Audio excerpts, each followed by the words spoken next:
to the coronavirus. As of October 28th, 2020, there are some 230,000 deaths which are being blamed on the coronavirus. But let's take a closer look at those numbers and break them down, because when you do, something very interesting happens. By looking at this chart, and don't take our word for it, this is from the CDC itself, which you can see right here.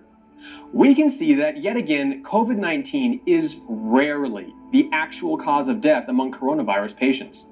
According to the CDC themselves, of the 230,000 deaths attributed to the coronavirus, a huge number of them died from other causes, such as pneumonia and influenza.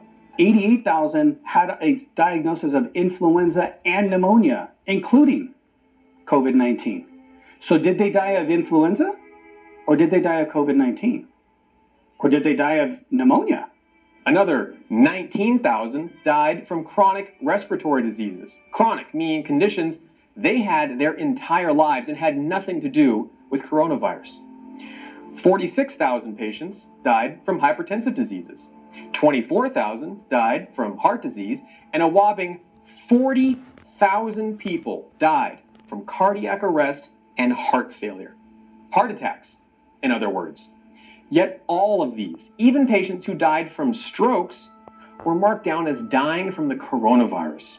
Doctors who spoke with One America News explained that over 130,000 patients who are being considered COVID-19 deaths already had life-ending diseases, including cancer, dementia, Alzheimer's, kidney failure, and obesity.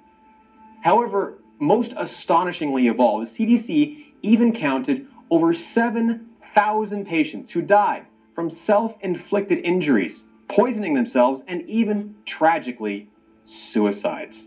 Yes, people who killed themselves were marked down as dying from coronavirus.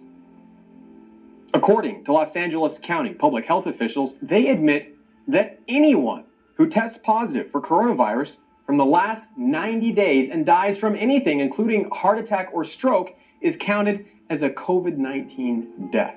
They also acknowledge that this method, quote, could end up including some people who would have died even if they were not infected. And in Oregon, state public health officials said they count all deaths from anyone who tested positive in the last 60 days as dying due to the coronavirus. They said that even includes people who die in accidents such as a car crash. So someone who got coronavirus months ago recovered, and now they're driving along in their car to go to the grocery store when suddenly they crash into a tree and are killed by coronavirus. Following the CDC's current guidance, doctors only need to believe a patient died from COVID-19. No test required to mark coronavirus down as the cause of death. So we're not operating using science anymore. We're operating on a system of beliefs and faith. This is turning into a religion.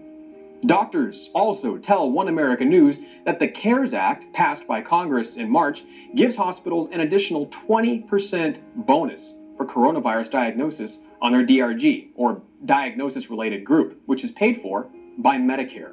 The CARES Act that Congress passed, if you added COVID-19 to the hospital death record, okay, then you got a 20% bump in the DRG. We know that.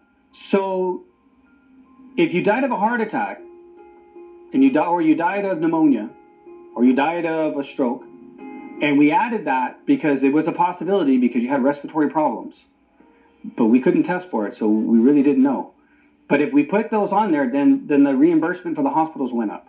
Essentially, that means doctors are being paid to list deaths as coronavirus without any indication that the patient's death was actually COVID-related. Furthermore, hospitals are being allowed to use presumed diagnosis for COVID death, which doctors tell us means that hospitals basically just guess if a patient has coronavirus and leave it at that.